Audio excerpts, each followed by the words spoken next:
La première fois que j'ai découvert Céline, j'étais très jeune, j'avais 20 ans. Je me revois encore aller acheter, j'étais pauvre, j'étais passionné par la littérature. Je me revois encore aller acheter chez Giberjeune, donc un libraire d'occasion, un exemplaire de poche de Guignol's Band. Je ramène ce livre chez moi et je l'ouvre et je tombe sur le vol du guéridon qui traverse les airs et qui ouvre Guignol's Band, et je suis immédiatement happé par cette tornade stylistique et cette génialité de la verve de Céline. Je savais que Céline était un grand écrivain, mais je n'avais encore jamais lu aucune phrase de Céline. Voilà, c'est coup de foudre immédiat, comme d'ailleurs avec Proust. Au XXe siècle, il y a deux révolutionnaires romanesques, il n'y en a pas 10, il n'y en a pas 15, il y a plus de grands écrivains, mais des vrais révolutionnaires romanesques en pensée et en style. Il y en a deux, c'est Proust et Céline, il n'y en a pas d'autres. Il y a chez Céline, d'abord, l'idée que toute existence est une mort à crédit.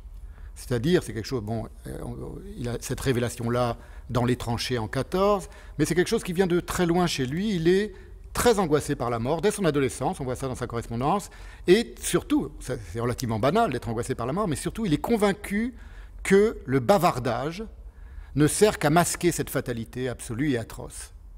Et ça, très tôt, bien avant même, dès son adolescence, bien avant les tranchées, l'expérience horrible de la boucherie de la guerre de 14. Et il a une génialité évidente, stylistique, et de perception du monde et des êtres, et de la psychologie des êtres évidente, très vite, très tôt, on le perçoit. Ce qui fait sa singularité inouïe, si vous voulez, c'est qu'il va alimenter sa turbine prosodique et rhétorique en déclenchant ses propres extases et ses propres fureurs et ses propres transes. Et ça va donner quelque chose de tout à fait incomparable, parce que, au siècle de l'horreur absolue, qu'est le XXe siècle, il y a une voix tout à coup qui surgit et qui était à la mesure de cette horreur. Et cette voix, c'est l'écriture de Céline. J'ai évoqué l'idée d'un putsch langagier chez Céline parce qu'il a lui-même parlé de sa grande attaque contre le verbe. Il comprend que pour repenser le monde du XXe siècle, le monde de son époque, il faut repenser la langue de ce monde. Et la langue de ce monde, le style de ce monde, c'est un style qui pour lui est mort. La mort est à l'œuvre aussi dans les linéaments et dans la trame même de la langue, du langage. Il va donc considérer que lui, il doit pratiquer une sorte d'électrochoc sur la langue, c'est ce qu'il va appeler ma grande attaque contre le verbe. Il doit révolutionner véritablement, non seulement la littérature française, mais la langue même, le langage, le rapport de l'être humain à sa langue. Donc alors, il y a toutes les métaphores céliniennes que l'on connaît, toute la manière dont lui exploite cette guerre contre le verbe, l'émotion, dans le langage parlé, dans l'écrit, etc. Mais en réalité, ce qu'il comprend très vite, c'est que le XXe siècle est un siècle d'horreur absolue, pas parce qu'on y invente le massacre, ou le crime, ou la guerre, sont des choses vieilles comme le monde, mais parce qu'on y invente le blabla, c'est-à-dire la propagande. Le blabla, c'est un mot de Céline, c'est une invention, un terme aujourd'hui extraordinairement commun, c'est une invention de Céline, dans Bagatelle pour un massacre d'ailleurs, donc à l'intérieur même de son pamphlet antisémite, son premier pamphlet antisémite. Il comprend très vite que la mort va se déguiser derrière la propagande. Toutes les formes de propagande. Propagande sociale, propagande bourgeoise, propagande fasciste, il le dit tout ça. Propagande culturelle, propagande littéraire, les cocktails, les salons, les prix littéraires, etc. Propagande soviétique, évidemment. Il va faire un voyage en URSS, il va revenir complètement désabusé, avec un pamphlet d'ailleurs, un texte génial qui s'appelle Mea culpa, qui est 1000 fois au-dessus du voyage en URSS de Gide, et où immédiatement il va se mettre à dos toute la gauche française qu'il avait conquise grâce à Voyage au bout de la nuit auparavant. Donc voilà, c'est ça Céline, c'est quelqu'un qui a c'est comme un prophète biblique. Moi je l'ai comparé à un prophète biblique, à Ézéchiel, on pourrait dire. Pourquoi Ézéchiel? Parce que Ézéchiel est ce prophète qui dans la Bible mange des tartines de merde, se nourrit de tartines de merde, ce qui faisait ricaner Voltaire, mais il y a un rapport avec l'excrémentalité, si vous voulez, du monde, qui est aussi celle de Céline. Il considère qu'un écrivain, il dit c'est dégueulasse, un type qui est assis comme ça, il ne veut jamais se faire prendre en photo en train d'écrire, il dit c'est comme être sur son trône, c'est-à-dire qu'il a une conception de l'écriture comme une sorte de défécation acide qui va radiographier le mensonge. Il est passionné par cette idée que tout est mensonger. Et plus tard, à la fin de sa vie, donc dans les années 60, il va très vite comprendre que la propagande politique d'avant-guerre, elle est devenue autre chose, elle a transmuté. C'est pour ça que son antisémitisme se délite, si vous voulez. Il comprend que c'est anachronique. Il va s'en prendre, par exemple, à la publicité. Tout à la fin de sa vie, donc il meurt en 61, donc entre les années 50 et 60, il va s'en prendre à la publicité. Il comprend que c'est la publicité qui mène le monde. Et que ce qui est plus important, ce n'est pas l'objet de la publicité, mais le discours publicitaire. Donc ça en fait véritablement un précurseur de Debord.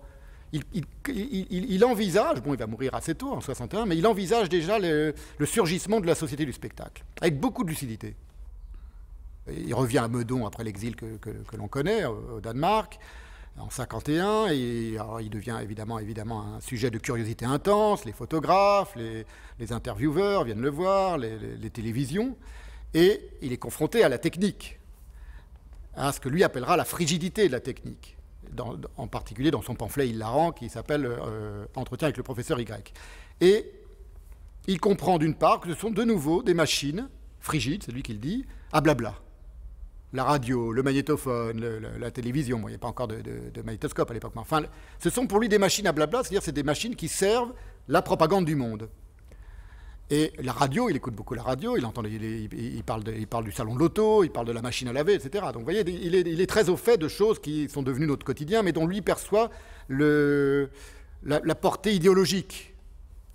Ce que l'on peut aujourd'hui voir en étudiant n'importe quelle publicité contemporaine. On peut voir l'immense portée idéologique d'une publicité pour une paire de baskets ou pour une bouteille de soda. Lui, il le voit très vite et très tôt. C'est un des premiers à comprendre ça pour la publicité de son temps, la réclame.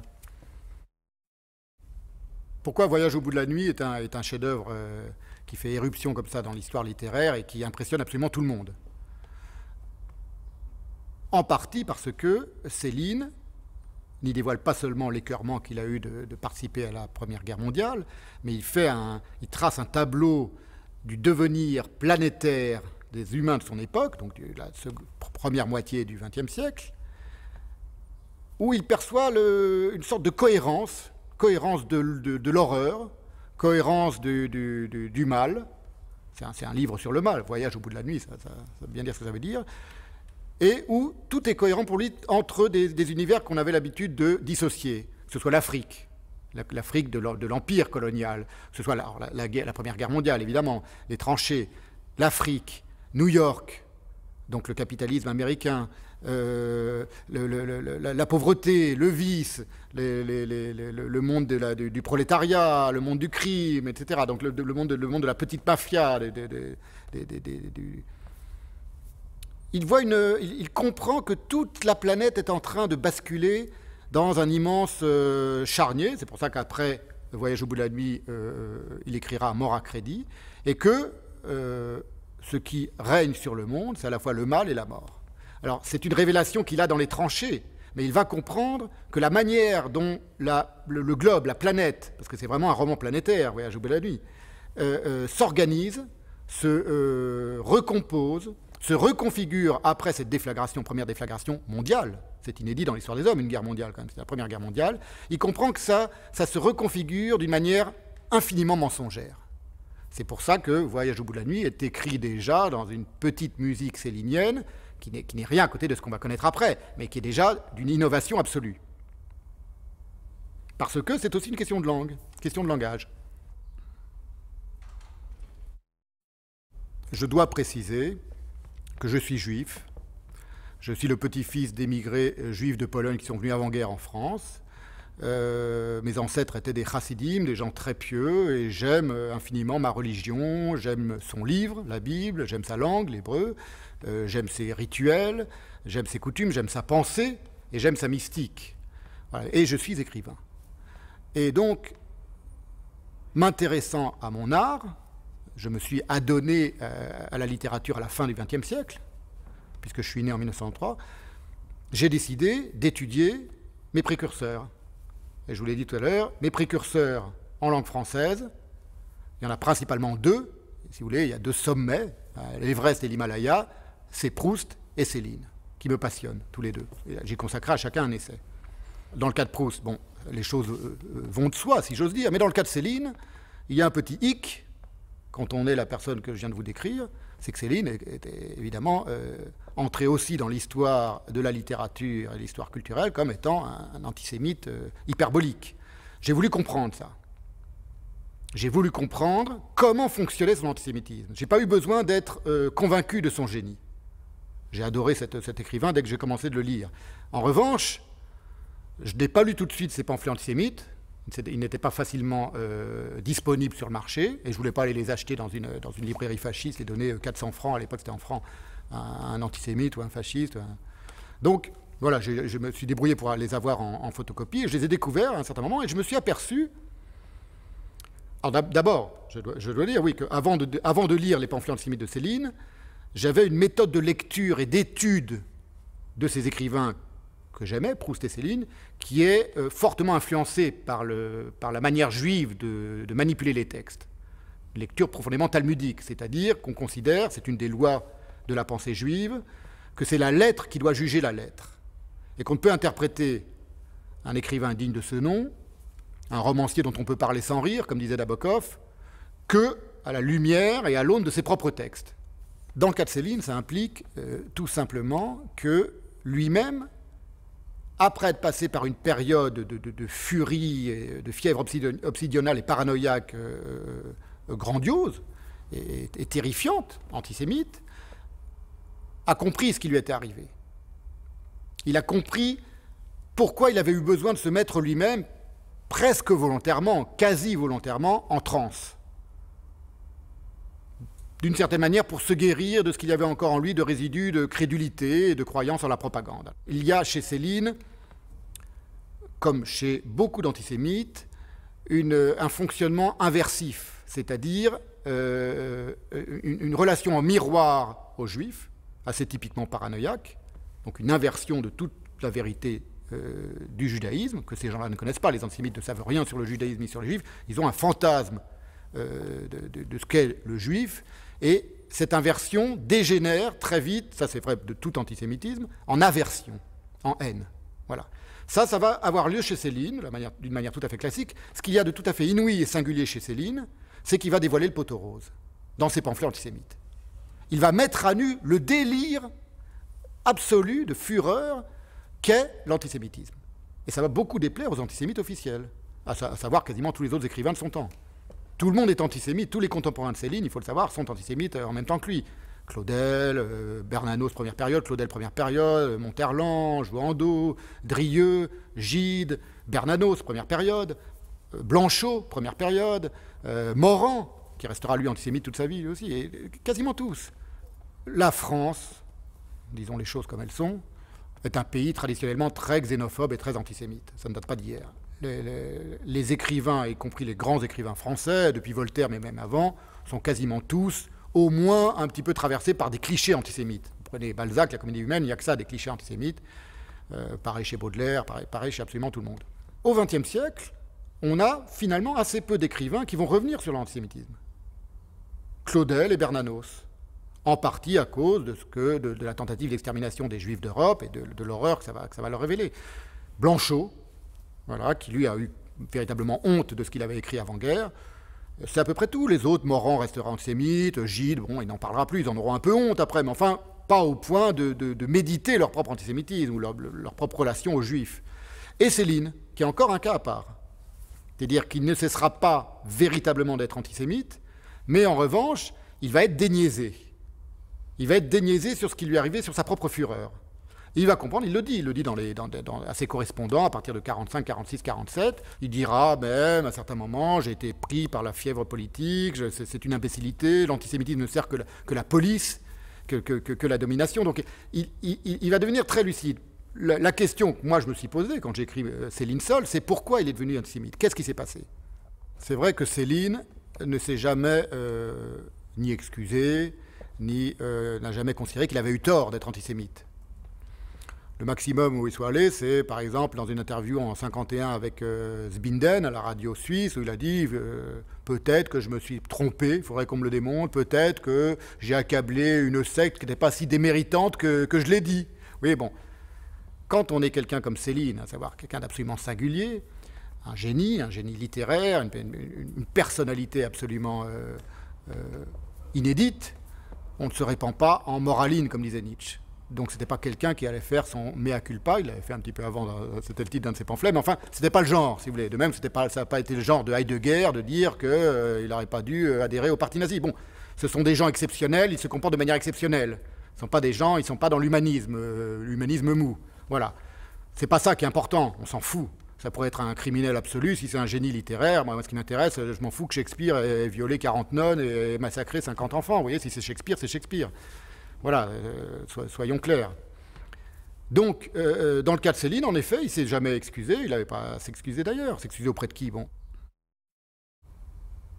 Il a compris quelque chose. Il a compris plusieurs choses. Il a compris d'une part qu'il était haï en France par l'ensemble de la communauté littéraire, par ses contemporains, par les autres écrivains, pour des raisons qui n'avaient rien à voir avec l'antisémitisme. Tout simplement parce que tous les autres avaient été à peu près aussi antisémites que lui, mais ne l'avaient pas manifesté de manière aussi délirante et aussi furibonde, si vous voulez. Premièrement. Deuxièmement, que si on le haïssait en France, dans les années 50, si les gens réclamaient sa peau, si on le traitait de collabo et qu'on le vouait aux gémonies, dans le milieu éditorialo-culturel, si vous voulez, c'était pas du tout à cause de ces pamphlets antisémites qui ont eu beaucoup de succès, qui n'ont convaincu aucun antisémite. Au contraire, Gide, par exemple, disait c'est de la blague. C'est grotesque. Il va jamais réussir à convaincre une seule personne de devenir antisémite avec ce pamphlet, avec Bagatelle pour un massacre. Si en revanche il suscitait l'animosité du monde entier, comme il le disait lui-même, il dit c'est à cause du voyage. C'est par jalousie. Je suis le plus grand, j'ai cassé la baraque, j'ai démoli le ronron, le train-train dans lequel la littérature était confinée avant moi, et ils m'en veulent pour ça. Et il faut dire que quand on étudie un petit peu les réactions à sa prose, c'est pas entièrement faux. Donc, il va transformer sa conception antisémite du monde en quelque chose qui est déjà beaucoup plus subtil, en une conception. Il va transformer son antisémitisme ou sa conception antisémite du monde en une sorte de lucidité sur l'anticélinisme. C'est ça qu'il dit à ses correspondants. Il dit il y a un anticélinisme comme il y a de l'antisémitisme. L'antisémitisme, c'est terminé, ça ne vaut plus rien. Après-guerre, en 1947, on se fait manipuler par la police, j'étais naïf, j'étais bête, il le dit tout ça. Hein. En revanche, il y a un antisémitisme et on me traque, moi, aujourd'hui, parce qu'on est jaloux de moi, parce qu'on m'en veut, parce que j'ai défoncé la baraque, parce que j'ai lancé une attaque contre le Verbe. Il était rusé, il n'était pas seulement génial dans la verve, donc il avait compris que de toute façon, s'il donnait raison à ses ennemis, à ses adversaires, et il avait de véritables adversaires, il aurait eu le destin de Brasillac. Il ne voulait pas avoir le destin de Brasillac. Et heureusement qu'il n'a pas eu le destin de Brasillac, qui lui était un écrivain très médiocre, parce qu'on n'aurait pas eu les grands chefs-d'œuvre de la dernière période de Céline. Donc heureusement qu'il n'a pas été jugé en France et qu'il n'a pas été condamné et fusillé pour des propos et des actes, en effet, qui méritaient, d'après les lois françaises, peut-être le poteau. Mais ce qui m'intéresse, moi, ce n'est pas de considérer le cas de Céline isolément par rapport à son antisémitisme, c'est de dire soit on parle de l'antisémitisme, des écrivains, et dans ce cas-là, on parle de tout le monde, soit on parle de Céline. Et si on parle de Céline, il faut comprendre pourquoi Céline se distingue des autres écrivains antisémites. Non pas des écrivains philosémites, il n'y en a pas eu tant que ça pendant la coloration. Sartre, on ne l'a pas beaucoup entendu dire du bien des Juifs, il faisait représenter ses pièces, les mouches, ou huis clos, dans des théâtres bourrés d'officiers nazis, et puis voilà, il allait, comme Camus, ils allaient demander leur rame de papier à la commandanture pour pouvoir continuer de publier leurs livres. Camus, écrivain humaniste s'il en est, a accepté pendant l'occupation, de ôter de L'Homme révolté le chapitre sur Kafka, parce que Kafka était juif et que ça déplaisait à l'occupant. Voilà, vous voyez, donc c'est pas de l'antisémitisme. Mais est-ce que de certains points de vue éthiques et du point de vue de la noblesse de l'attitude, c'est pas immonde? Moi qui adore Kafka aussi, je considère qu'on n'a pas à faire ça. Bon, ce sont si vous voulez, des digressions, mais c'est pour vous dire que Céline comprend très vite qu'il va devenir le bouc émissaire idéal de cette période-là. Lorsque je me suis mis à essayer de comprendre qu'est-ce qu'il y avait de singulier dans l'antisémitisme de Céline. Ce qui m'intéressait, ce n'était pas le fait qu'il soit antisémite, c'était le fait que ce soit lui qui soit antisémite. Ce génie absolu de l'improvisation verbale. Je me suis aperçu, et c'est très net dans Bagatelle pour un massacre, donc son premier pamphlet antisémite, le plus célèbre, qui a eu un succès monstre, c'est que il considère que les Juifs ont porté, de manière très d'ailleurs paradoxale et ambiguë et incohérente, ont porté un grand tort à la langue française. Et en même temps, cette langue française, il a conchi la langue française avant lui, si vous voulez, avant sa révolution romanesque. Leur tort, c'est, il le dit d'ailleurs un peu après Bagatelle dans une lettre très fameuse et extraordinaire à Lucien Combel en 1943, c'est le tort des Juifs, c'est donc ce qu'a fait l'opération de Proust, dont il dit qu'on ne comprend rien à Proust si on ne le compare pas au Talmud. Le Talmud, d'après Céline, c'est une manière de détruire les tables de la loi de la belle prose française, si vous voulez, c'est-à-dire une manière de concasser, de fracasser le texte, ce qui est vrai, c'est pas faux du tout. Alors lui, il parle de zigzag, il compare Proust à une chenille qui enrobe, qui passe et repasse sur les élites nobiliaires et les dissout dans son sillage acide. Donc déjà, il y a des choses en rapport avec ce que lui-même considère comme étant l'écriture, défécation, radiographie du monde par défécation acide. Et on comprend ça très vite dans Bagatelle pour un massacre. Il voit là une rivalité insupportable, avec sa propre attaque contre le verbe. C'est à lui de détruire le français, le beau français, le français bien parlé. Et donc il va, dans un délire paranoïaque, mais assez intéressant à étudier de près, sous microscope psychologique, considérer que finalement tout le monde est juif, tous les écrivains sont juifs, Racine est juif, c'est la phrase, Racine était au demi-quart juif, écrit-il dans Bagatelle pour un massacre, c'est la phrase qui va faire le plus, qui va scandaliser le plus de monde à la parution de Bagatelle pour un massacre. C'est pas du tout les invectives contre les juifs. Ça n'a scandalisé personne. C'est le fait qu'il ose dire que Racine était juif. Ça a fait sauter l'Académie française, si vous voulez. Donc il considère que les juifs, à la fois, envahissent la culture française, ils sont partout, et donc c'est un discours antisémite classique, et en même temps, ils sont dans la langue. Et dans la langue, ils sont en train de faire un travail de dynamitage de la langue. Et c'est lui le dynamiteur, c'est pas eux. Donc c'est pour ça que j'ai parlé de la notion de face à face. Il y a les juifs et moi, dit Céline. Je suis le juif des juifs, tout le monde veut me tuer. Voilà, il va dire aussi c'est l'affaire Dreyfus à l'envers, etc. Donc il comprend très vite que l'épuration est aussi ignoble que la collaboration et que la persécution, et il a raison. Ce qui s'est passé en France à la fin de la guerre n'est pas très grandiose pour les écrivains, les comités des écrivains épurateurs, etc. Et il va comprendre surtout que s'il suscite autant d'animosité, c'est parce qu'il est Louis-Ferdinand Céline et qu'il a révolutionné la littérature, et pas du tout parce qu'il est antisémite. Parce que lui, il le sait, et il le dit à tous ses correspondants, c'est là-dessus qu'il va fonder sa défense auprès de son avocat danois, Maître Mikkelsen, ils ont tous été aussi antisémites que moi. Et il a raison, dans les faits, sauf qu'ils n'ont pas tous été aussi délirants que lui. Et puis ils n'ont surtout pas tous fait des pamphlets antisémites. Mais vous lisez le journal de Claudel, c'est bourré de phrases débiles sur les juifs.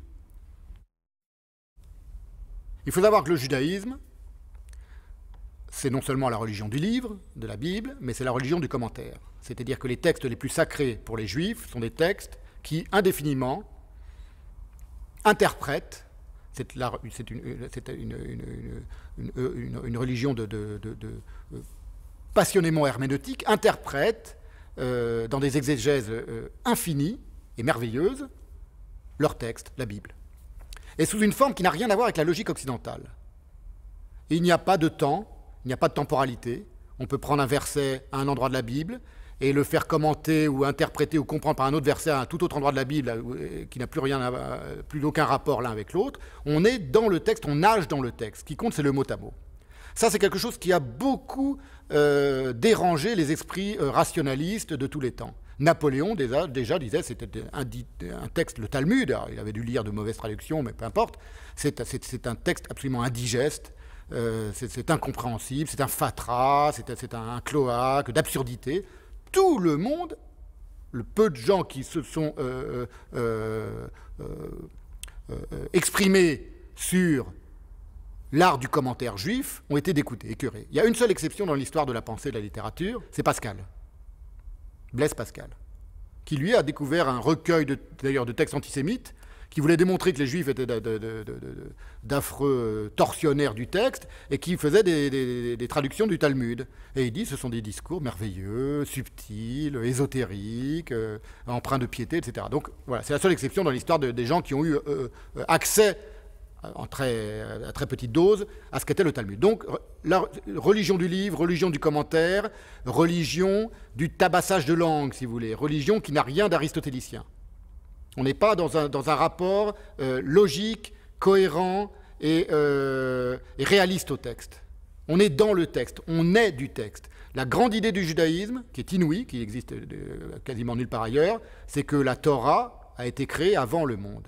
Dieu a d'abord écrit la Torah, la Bible donc, et ensuite il a créé le monde. Voilà, c'est absolument inédit. C'est une religion d'écrivain, si vous voulez. Il n'y a qu'un écrivain qui peut penser ça. Que le texte préexiste à son corps et à son apparition dans le monde. Le grand texte qui, depuis Homère jusqu'à aujourd'hui, nous précède. Après-guerre, il est en prison, il écrit à sa secrétaire Marie Canavagia, et là, il est vraiment dégrisé, il comprend ce qui s'est passé en lui. Ça ne signifie pas qu'il cesse d'être antisémite, ça signifie qu'il comprend que là n'est plus la question. Il écrit à Marie Canavagia le 18 juin 1947. « Il n'y a plus de question juive en vérité. Autant de juifs à Moscou qu'à New York, et qui ne demandent qu'à s'entretuer. » Donc là, encore un petit cliché antisémite. Il y a des juifs autant à Moscou qu'à New York, on est en 1947, les juifs à Moscou, sous Staline, il fallait les chercher. Et qui ne demandent qu'à s'entretuer. Et c'est là que ça devient intéressant. Mes foutus livres, il parle de ces trois pamphlets antisémites, ne veulent exactement plus rien dire. Ils n'ont plus de sens dans le monde actuel. La question m'embête. La question quoi? La question juive, l'antisémitisme. Il est écœuré. Il est écœuré par son propre antisémitisme. Il y avait une maladie à un certain moment, les choses ont évolué de telle façon qu'elle n'existe plus, cette maladie. Alors pour lui, dans son esprit, cette maladie, c'était les Juifs, qui étaient comme un virus qui était répandu dans la société. Vous voyez, c'est pas du tout une position humaniste. Il dit pas c'est mal d'être antisémite. Il revient sur son propre délire à lui et sur son propre rapport à la question juive. On radote, rabâche, ressasse, mais cela ne veut plus rien dire, ne s'applique plus au monde actuel. L'antisémitisme est imbécile, inepte actuellement, et l'antisélinisme aussi. Voilà. Là, on a quelque chose de tout à fait inédit. Il se met en rapport, antisélinisme, antisémitisme. Et c'est là aussi qu'il va dire, c'est à cette période-là qu'il va dire « j'étais fait pour m'entendre avec les Juifs ». Alors comme il est antisémite, il ne dit pas « j'étais fait pour m'entendre avec les Juifs », il dit « j'étais fait pour m'entendre avec les Youtres », à son ami Paraz, qui est un mot de l'argot antisémite extraordinairement péjoratif et choquant. « Ah, j'étais fait pour m'entendre avec les Youtres », dit-il à son ami Paraz en 1948, « eux seuls sont curieux, mystiques, messianiques à ma manière. » Voilà. Ça, c'est des choses qu'il dit déjà dès ses pamphlets antisémites, c'est-à-dire des bagatelles. Il explique que finalement, les Juifs et lui, ils sont dans la même catégorie. Je m'attaque aux Juifs parce que finalement, moi-même, je suis hystérique, je suis messianique, je suis prophétique à ma manière, donc on est fait pour s'entendre, d'une certaine manière. Il le dit quasiment comme ça, à l'intérieur même de son pamphlet antisémite. Donc, vous voyez, c'est très complexe, c'est très compliqué, et surtout, il n'y a aucun autre écrivain antisémite au monde, dans tous les temps, qui ait jamais été aussi loin dans la révélation de ce qu'était le délire antisémite. Ça, c'est essentiel à comprendre, c'est que Céline va élaborer toute une rhétorique du délire, pour expliquer comment lui est venue l'idée des 3 points, l'idée du métro émotif, l'idée du langage parlé à travers le langage écrit. Au commencement, on n'était pas le verbe, dit-il, mais était l'émotion, etc. Il y a une véritable pensée du délire chez Céline. Et cette pensée du délire, ce n'est pas une pensée théorique, ce n'est pas une pensée universitaire, c'est une fièvre qu'il s'est inoculée, quasiment volontairement, il le dira à un moment. Je ne suis pas très sûr que de m'être mis à dos le monde entier, l'hostilité du monde entier, dira-t-il, n'était pas un peu volontaire. Il a besoin d'être seul, il a besoin de s'isoler, il a besoin de voir tout le monde face à lui, le monde entier face à lui, position paranoïaque typique, pour déclencher sa transe verbale, géniale. Voilà. L'antisémitisme lui a servi à un certain moment, il a pris sa dose, il s'est shooté l'antisémitisme, il a bien déliré, il a écrit des textes qui sont très drôles, je parle des pamphlets antisémites. Alors, il ne faut pas les conseiller, je ne conseille pas la lecture des pamphlets antisémites de Céline quand on a souffert soi-même de l'antisémitisme. Il ne viendrait pas l'idée de dire à mes parents qui ont porté l'étoile jaune de lire Céline ou d'aimer Céline, ça n'a aucun sens. Mais quand on est né après la guerre et qu'on n'a pas souffert de l'antisémitisme et qu'on arrive à les lire d'une manière dépassionnée, ce sont des textes très drôles, étonnants de comique, comme tout ce qu'écrit Céline. Ça ne signifie pas qu'il n'est pas sincère dans les pamphlets, il est très sincère dans son antisémitisme. Qu'est-ce qui caractérise les pamphlets? Je vous le redis, c'est pas qu'ils sont antisémites, c'est qu'ils sont délirants. Des pamphlets antisémites, avant Céline, en même temps que Céline et après Céline, et jusqu'à aujourd'hui, il y en a des milliers. Il y a pléthore, c'est un genre en soi, c'est une sous-littérature, comme on peut parler de la littérature médicale ou du roman de gare, etc. Il n'y a que ça en France en tout cas, des pamphlets antisémites. Pourquoi ces pamphlets-là font-ils encore question dans l'histoire de la littérature et aujourd'hui? Parce qu'ils mettent à nu le délire qui est la nourriture profonde de tout antisémitisme, y compris de n'importe quel antisémite aujourd'hui au XXIe siècle. Or, vous ne trouverez jamais aucun antisémite qui va vous dire « je suis un grand délirant, je suis un grand paranoïaque, je vois des juifs partout, j'hallucine des juifs partout », ce que disent tous les antisémites, y compris aujourd'hui. Et vous ne trouverez jamais un antisémite qui vous dira, à part Céline dans les pamphlets, c'est pour ça que je dis qu'il dévoile le poteau rose, si je n'aime pas les juifs, c'est pas parce que je les connais. L'antisémite ne sait pas ce qu'il est à Chaïté. Il n'y connaît rien aux juifs, il ne connaît rien au judaïsme. En revanche, il sait que c'est le peuple du livre. Et la haine que les antisémites vouent aux juifs est une transposition, mais très basse, très minable, de la haine que la société, que le lien social voue à la littérature. Voilà. Ça, c'est mon interprétation à moi d'antisémitisme, et c'est ce que Céline a fini par comprendre. Et c'est ce que Céline dit dans ses pamphlets, y compris dans ses pamphlets. Et ensuite, après les pamphlets. Voilà. Ça, c'est unique dans l'histoire de la haine, si vous voulez. C'est pas qu'il était antisémite qui est unique, c'est qu'il était antisémite de cette manière-là. Et ça a beaucoup dérangé l'ensemble des antisémites de son temps. Il est possédé par son antisémitisme, donc il est possédé sur son mode à lui, et son mode à lui, c'est la fureur. Donc il est évidemment fiévreux, il est furieux, mais ce n'est pas véritablement une haine au sens psychologique du terme, parce qu'il est toujours comique. Voilà, que ça n'existe pas quelqu'un de sincèrement haineux. C'est aussi une des caractéristiques de l'antisémitisme de Céline, c'est qu'il est drôle. Il est comique, il est outrancier. On ne peut pas y croire. Donc ça, c'est absolument unique. Même Voltaire, qui était très antisémite et qui était très drôle par ailleurs dans ses textes, n'est pas drôle quand il est antisémite. Il ne rigole plus. Céline ne cesse de rigoler. Il le dit lui-même, il dit « j'ai le délire comique ». C'est pas que ça atténue son antisémitisme, c'est que ça le rend unique. Moi, je suis comme un, si vous voulez, comme un scientifique. Et il y a devant lui une petite coupelle, et puis dessous, il y a le bacille antisémite, voilà. Vous voyez, j'inverse la métaphore antisémite qui fait des juifs des microbes, voilà. Et puis j'essaye de comprendre comment ça fonctionne, voilà. Il y a tout à coup une prise de sang de l'antisémitisme de Céline, et je vois que là, ça gigote, ça danse le rigodon sous mon microscope. Je me dis, mais c'est extraordinaire. Tous les autres, ils sont raplapla, ils n'en peuvent plus, ils n'ont aucune énergie, ils en veulent aux juifs, les juifs leur pompent tout, l'argent, les femmes, la jouissance. Et lui, non, là, il gigote, il danse, il s'époumonne, c'est unique. Il faut aussi comprendre, quand on lit calmement Bagatelle pour un massacre principalement, à savoir le premier pamphlet antisémite de Céline, chronologiquement et le plus vitupérant, que ce n'est pas seulement un livre sur les Juifs, c'est aussi un livre sur la littérature de son temps. C'est véritablement un traité de style. C'est-à-dire qu'il va expliquer pourquoi il est un grand écrivain. Il faut savoir que ce pamphlet apparaît après l'échec relatif de Mort à crédit, où apparaissent les 3 points, où déjà apparaissent certaines caractéristiques du style célinien, et qu'il a été refroidi par l'échec du Goncourt, le voyage au bout de la nuit Napoléon Goncourt, donc il en veut à la terre entière. Voilà. Et il commence à mettre en place sa petite machinerie paranoïaque et en même temps assez extra-lucide, à tous les sens du terme, c'est que finalement, il est le grand écrivain de son temps et personne ne veut le reconnaître. Tous les critiques, tous les journalistes, tous les commentateurs culturels, tous les écrivains, ses contemporains, lui en veulent d'être le grand écrivain du temps. Alors, il va déployer ça dans Bagatelle pour un massacre, sous une forme très comique, puisque lui considère que l'écriture, c'est une révélation acide du mensonge planétaire par défécation. Il va considérer que tous les autres sont des petits paix comparés à lui. Chie pas juste qui veut, dit Céline quand on lui reproche sa vulgarité. Et donc, le roi des péteurs, c'est qui? Proust. Ça revient tout le temps dans Bagatelle pour un massacre. Proust, c'est comme ça qu'il l'appelle, c'est le roi des péteurs. C'est-à-dire il considère que tout le monde adore Proust et qu'on dit que Proust est le grand écrivain. Il dit mais si Proust il était pas juif, on n'en parlerait pas. C'est comme Freud, c'est comme Bergson.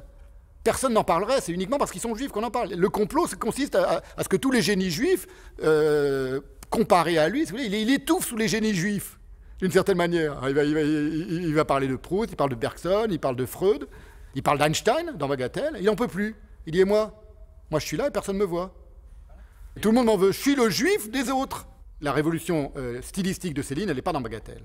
Dans Bagatelle, c'est vraiment, je vous le dis, c'est une expérience comme quelqu'un c'est exactement comparable d'une certaine manière au hashish pour Baudelaire. Pendant une certaine période de sa vie, il va tenter quelque chose, mais c'est moins conscient, évidemment. Il va s'inoculer le délire antisémite. Il a besoin de s'inoculer du délire. Mais ça ne change rien à son style, il est toujours aussi génial, aussi flamboyant, avec des passages entièrement paranoïaques et pompés sur tous les pamphlets antisémites de son époque, qui ne viennent pas de lui, et qui va réécrire dans son style à lui. Mais c'est pas là qu'il est grandiose. Il est grandiose dans tout le reste.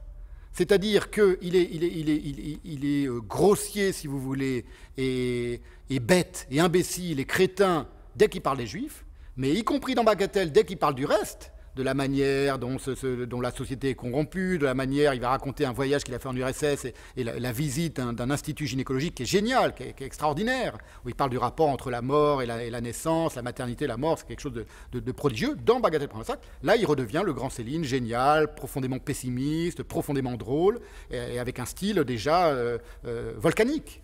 Donc, c'est pas dans Bagatelle que les choses sont révolutionnaires. Bagatelle, c'est la période, Bagatelle pour un massacre et l'école des cadavres et les beaux draps, ces trois pamphlets antisémites, c'est la période où il se dope. Il se dope au délire, pour nourrir sa turbine prosodique, si vous voulez. Voilà, c'est comme ça que je conçois ces trois livres-là. Mais la révolution romanesque, elle commence avec Voyage au bout de la nuit, et elle se poursuit avec Mort à crédit, et elle continue après. C'est pareil, en prison, il continue d'être génial quand il écrit Féerie, il en peut plus, il est à bout physiquement, mais là, vous lisez une page de Féerie pour une autre fois écrit en prison, et ça virevolte immédiatement aux oreilles et devant les yeux. Il doit rivaliser avec le délire du monde. Le monde est sacrément délirant au XXe siècle, et lui, il l'a vu de près, le délire. Il a été dans les tranchées, assez très courageusement d'ailleurs. Il a vu la mort en face, il a vu l'enfer, il est descendu en enfer. Il a vu ce qu'était le délire de la propagande, de la politique, de la guerre. Et il a compris que pour être à la mesure de ce délire-là, il fallait contrebalancer le délire du monde par un délire au moins aussi puissant verbalement. Voilà. Et l'antisémitisme, c'est pas conscient chez lui. Mais c'est comme ça que ça fonctionne à même sa prose. C'est pour ça que je dis que ma lecture, elle est typiquement juive. Je ne m'intéresse qu'à la prose de Céline. Je ne m'intéresse pas, moi, moralement, à savoir si mon voisin, ou si ma voisine, ou si ma concierge est antisémite ou pas. Tant qu'elle ne m'insulte pas, tant qu'elle ne me dit rien, chacun pense ce qu'il veut, ça ne m'intéresse pas. Donc je ne m'intéresse pas à ce que pensait Céline des Juifs. Je m'intéresse à la manière dont ça fonctionne dans sa prose. Et dans sa prose, ça fonctionne comme ça. Une manière de comprendre aussi comment fonctionne la fièvre obsidionale de l'antisémitisme célinien, c'est de comparer au destin de Semmelweis, grand obstétricien hongrois qui a passionné Céline et à qui il a consacré sa thèse de médecine, qui est merveilleuse. Déjà, c'est déjà un grand écrivain qui apparaît, c'est Avant voyage, c'est un texte merveilleux, on peut l'acheter en poche aujourd'hui et le lire, c'est un grand texte de Céline. Et ce Semmelweis, c'est un type qui s'est aperçu que si les parturiantes, les femmes qui allaient accoucher, mouraient, tombaient comme des mouches, c'est parce que les obstétriciens ne se lavaient pas les mains à son époque, donc fin du XIXe siècle. Il va faire part de sa découverte, qu'il suffirait de se laver les mains pour faire tomber radicalement le nombre de parturiantes et d'enfants qui meurent, et il va susciter la haine de tous ses collègues, par jalousie, parce qu'il a fait une découverte. Et Céline va se comparer à Semmelweis. À tous les niveaux. Il va dire de Semmelweis, humainement, c'était un maladroit, il n'a pas su présenter sa découverte dans les formes, donc il s'est mis à dos tous ses collègues, et du coup il va en devenir fou, et il va terminer en s'inoculant lui-même cette fièvre plurale, en allant farfouiller dans un cadavre pour démontrer qu'il avait raison, parce que les obstétriciens du temps de Semmelweis faisaient des dissections, et puis sans se laver les mains, allaient ensuite accoucher des parturiantes, qui crevaient toutes comme des mouches. Et il comprend le rapport, Semmelweis. Et lui, pour démontrer, parce que personne ne veut le croire, et par jalousie, parce que c'était un véritable découvreur, inventeur, un génie médical, il va tout à coup farfouiller dans un cadavre, en putréfaction, et se donner un coup de scalpel, et choper la fièvre puerpérale et en mourir. Voilà. Céline dit « Mon destin est comparable à celui de Semmelweis ». C'est le grand homme que j'ai découvert, il a la haine de tous ses collègues, donc tout de suite il met en parallèle son rapport aux autres, à la littérature, aux autres écrivains, sa propre découverte que personne ne veut prendre en considération. Et ça il ne le dit pas, mais en effet on peut faire un parallèle étonnant, c'est que lui-même, il va d'une certaine manière, parce qu'humainement c'est un maladroit et parce qu'il a besoin de se mettre en transe, s'inoculer la fièvre antisémite. En allant fouiller dans le cadavre des pamphlets antisémites de son époque, qui sont légion, et de les prendre en décomposition. Alors, c'est une thèse qui n'est pas mienne, qui a été explicitée de manière très fine par une universitaire américaine de grand talent, qui s'appelait Alice Yeager-Kaplan, à l'époque, qui est Alice Kaplan, qui est une spécialiste, une universitaire américaine, spécialiste de la littérature française d'entre les deux guerres, et qui va expliquer qu'il y a un point commun très, très patent entre le destin de Semmelweis, le destin de Céline par rapport à ses contemporains écrivains, et surtout la manière dont il va foyer le monceau de textes, d'immondices des pamphlets antisémites de son époque pour fabriquer Bagatelle, exactement comme Semmelweis va aller foyer le cadavre à la fin de sa vie en dissection et s'inoculer la fièvre purpurale. Donc c'était une compréhension très lucide de la manière dont fonctionne le délire célinien. Qu'est-ce que c'est qu'un immense écrivain, un génie de la littérature? C'est un type, comme vous et moi, qui prend son temps à bras-le-corps, son époque à bras-le-corps, et qui lutte contre son époque. Il ne collabore pas avec son époque. Il ne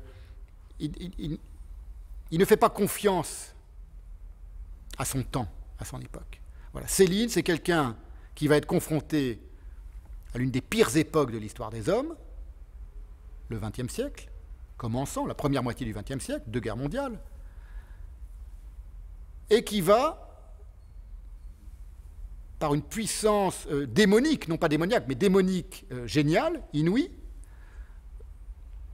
se mettre en état de pouvoir rivaliser avec cette horreur-là, en la décrivant, mais pas en la décrivant passivement, en la traversant, en la transperçant, en la radiographiant, en la déchiquetant verbalement. Voilà. Le monde, la planète déchiquette des humains, lui, il va utiliser la langue et son génie littéraire pour déchiqueter le monde. C'est en cela que c'est, avec Proust, le grand écrivain en langue française du XXe siècle. Alors, en 1993, tout ce que je viens de vous raconter, je l'ai écrit dans un livre, Céline seule, qui est paru chez Gallimard, et j'ai été, du coup, accueilli par le petit cercle des proches et des fidèles de Lucette Détouche, la veuve de Céline, vieille dame déjà, mais vieille dame mais, charmante, adorable, très proche du portrait que Céline trace d'elle dans ses romans. C'est la Lily des romans de Céline. C'est, si vous voulez, une sorte de sultane, de muse sage.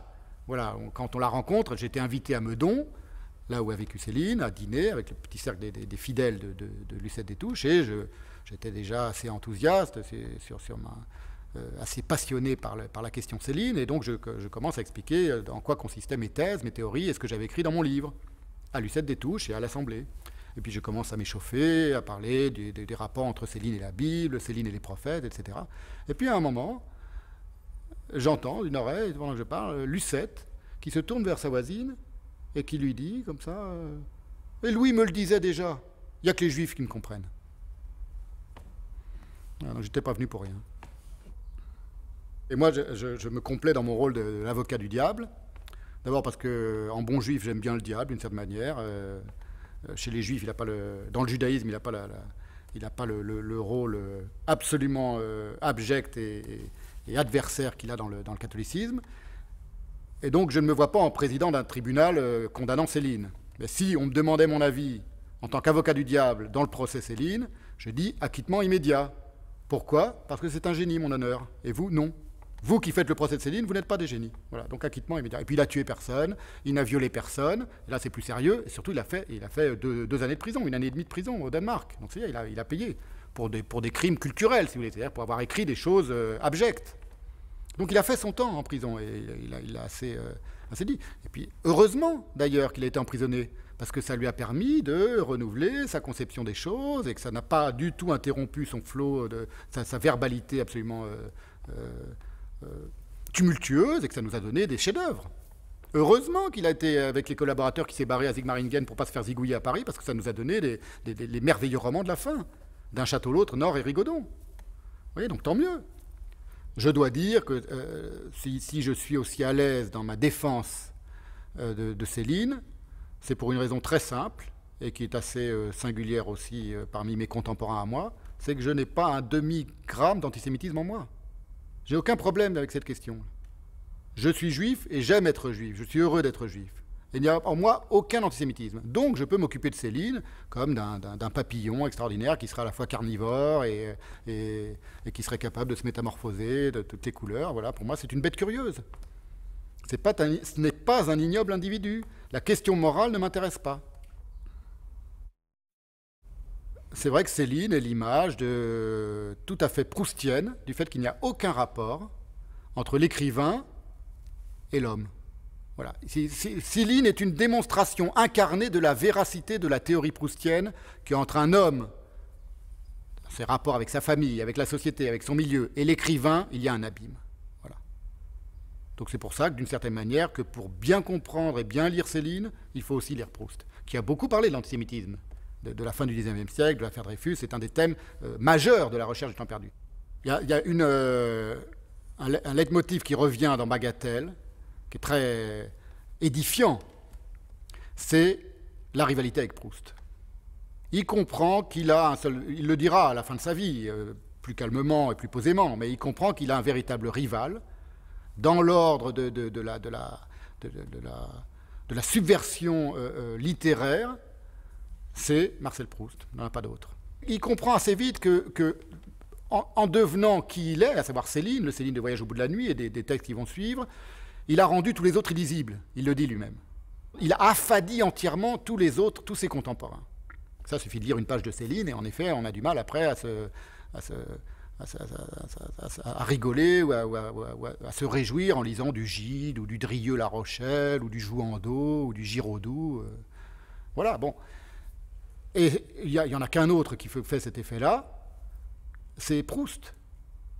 Proust, et il le savait aussi, en une page, vous lisez les 20 premières lignes de La Recherche du temps perdu, vous n'avez jamais rien lu de pareil, et surtout, il n'y a plus personne qui tient à côté.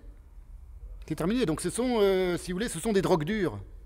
Voilà. Et comme disait Céline, c'est rare un style, monsieur. Il y en a 2, 3 par siècle. Voilà. Là, il y en a eu 2.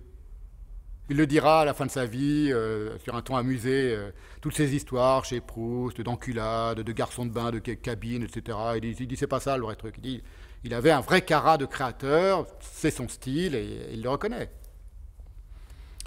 Donc Céline, à la fin de sa vie, après s'être un peu énervé contre Proust dans sa période antisémite, reconnaît qu'ils sont ex aequo sur le podium du XXe siècle, de la littérature du XXe siècle, en français.